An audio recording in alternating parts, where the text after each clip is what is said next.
सच में इजिप्ट और पिरामिड के नीचे एक पूरी की पूरी सिटी बसी है। 1930 के दशक में एडगार केसी ने हॉल ऑफ रिकॉर्ड की थ्योरी दी थी। पिरामिड के नीचे एक हॉल ऑफ रिकॉर्ड नाम की जगह छुपी है, जिसमें प्राचीन मिस्र और एलियन सभ्यता का सारा ज्ञान छुपा है। पूरे दुनिया में अब तक 1000 से ज्यादा पिरामिड खोजे जा चुके हैं। मिस्र 100 से ज्यादा पिरामिड्स। सबसे फेमस ग्रेट पिरामिड ऑफ गिजा ज्यादातर फिरौन की कब्र के तौर पर बनाए गए थे। सूडान 250 प्लस पिरामिड्स, मिस्र से भी ज्यादा।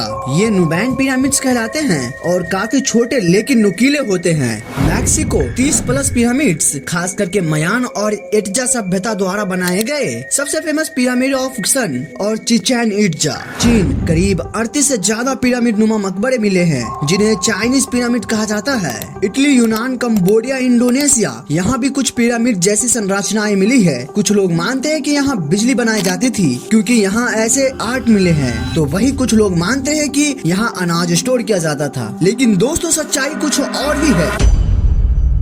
एडगार केसी ने दावा किया था कि गीजा के पिरामिड के नीचे एक गुप्त कक्ष मौजूद है, जिसे उन्होंने हॉल ऑफ रिकॉर्ड कहा। इस कक्ष में मानव इतिहास, एलियन सभ्यता, ब्रह्मांड का ज्ञान और भविष्य की घटनाओं का लेखा जोखा छिपा है। केसी के मुताबिक इसे अटलांटिक के बचे लोगों ने गीजा में छिपाया था, जब उनकी सभ्यता समुद्र में डूब रही थी। उन्होंने यह भी कहा कि जब यह कक्ष खोजा जाएगा तो मानव में एक आध्यात्मिक जागरूकता होगी और एक नया युग शुरू होगा।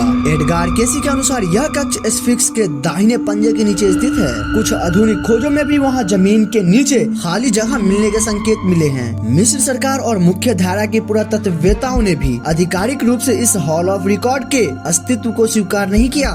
1990 के दशक में जॉन एंथोनी वेस्ट और रॉबर्ट एस्कोच जैसे रिसर्चर्स ने भी दावा किया कि स्फिंक्स का क्षरण जल से हुआ है, जिससे इसकी उम्र 10,000 साल तक पुरानी मानी जा सकती है। 1993 में थॉमस डोबेकी और जॉन एंथोनी वेस्ट ने स्फिंक्स के नीचे ग्राउंड पेनिट्रेटिंग रडार से कुछ गुफाओं और खाली स्थान का संकेत दिया, लेकिन खुदाई की अनुमति नहीं मिली। जाही हवाज ने कभी इस विचार को खारिज कर दिया था, लेकिन लोगों का मानना है कि मिस्र सरकार जानबूझकर खुदाई नहीं करने देती ताकि रहस्य दबा रहे। कई प्राइवेट टीम अब तक वहां रोबोट्स और रडार का इस्तेमाल कर चुकी है, लेकिन कोई ठोस प्रमाण नहीं मिला। हॉल ऑफ रिकॉर्ड एक रहस्यमय विचार है जो इतिहास, आध्यात्मिकता और विज्ञान के बीच खड़ा है। एक डार्क केसी की भविष्यवाणी ने इसे एक मिथक से जोड़ दिया है, लेकिन आज भी कई लोग मानते हैं कि जब ये कक्ष खोजा जाएगा तो पूरी दुनिया का इतिहास दोबारा लिखा जाएगा। सूडान के ये पिरामिड्स पूर्वी अफ्रीका के नुबुनिया क्षेत्र में है, जो आज के उत्तर सूडान में आता है। यह इलाका कभी कुश साम्राज्य का हिस्सा था, जो लगभग 250 ईसा पूर्व से 300 ईस्वी तक था। गिनती में सबसे ज्यादा सूडान में आज भी 250 से भी ज्यादा पिरामिड्स मौजूद है, जो मिस्र से कई ज्यादा है। मिस्र के पिरामिड चौड़े और विशाल होते हैं, लेकिन सूडान के पिरामिड्स छोटे, पतले और बहुत नुकीले होते हैं। इन पिरामिड्स का इस्तेमाल राजाओं, रानियों और ऊंचे पद के लोगों की कब्र के रूप में किया जाता था। मिस्र की सभ्यता से प्रभावित होकर कुश साम्राज्य ने भी पिरामिड्स बनाना शुरू किया। मेरोबो कुश साम्राज्य की राजधानी हुआ करती थी। यहाँ पर 200 से ज्यादा पिरामिड्स है। इस जगह को यूनेस्को ने वर्ल्ड हेरिटेज साइट घोषित कर दिया है। यहाँ की रानियां भी बहुत ताकतवर हुआ करती थी, जिन्हें कंदके कहा जाता था। नूरी यहाँ पर कुश साम्राज्य के सबसे प्रसिद्ध राजा तहराका का पिरामिड्स है। तहराका एक समय मिस्र का भी राजा बना था। एलकुरु कुश साम्राज्य के सबसे पहले राजा का कब्र यहीं बनी थी। कुछ कब्रों में चित्रों और शिल्पों के जरिए धार्मिक कहानियां भी लिखी गई है। समय के साथ कुश साम्राज्य का पतन हुआ और ये पिरामिड्स रेगिस्तान के रेत में दब गए।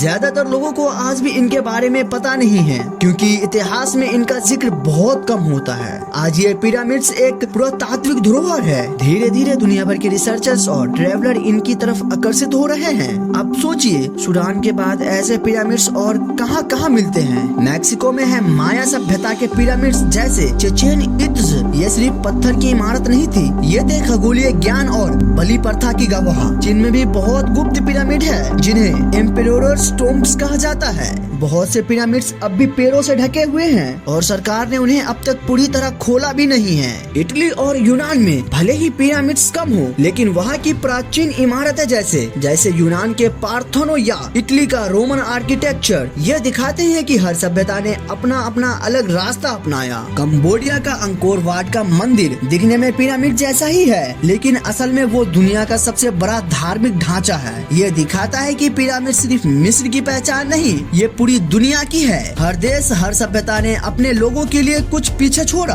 कुछ पत्थरों में, कुछ कहानियों में और कुछ खंडरों में। लेकिन असली सवाल ये है, हम आज क्या छोड़ रहे हैं अपने आने वाली पीढ़ी के लिए? क्या हम सिर्फ बिल्डिंग और टेक्नोलॉजी छोड़ेंगे या कुछ ऐसा जो इंसानियत को जोड़ने वाला हो? अगर इन पिरामिड्स ने हमें कुछ सिखाया है तो वो ये है कि इतिहास मिटता नहीं, वो बस इंतजार करता है किसी ऐसे इंसान का जो उसे समझे। अगर आपको वीडियो पसंद आया हो तो लाइक और शेयर जरूर करना, और हाँ, ऐसे ही अनजान सच को जानने के लिए चैनल को सब्सक्राइब कर लो। अगली बार मिलेंगे एक और अद्भुत कहानी के साथ।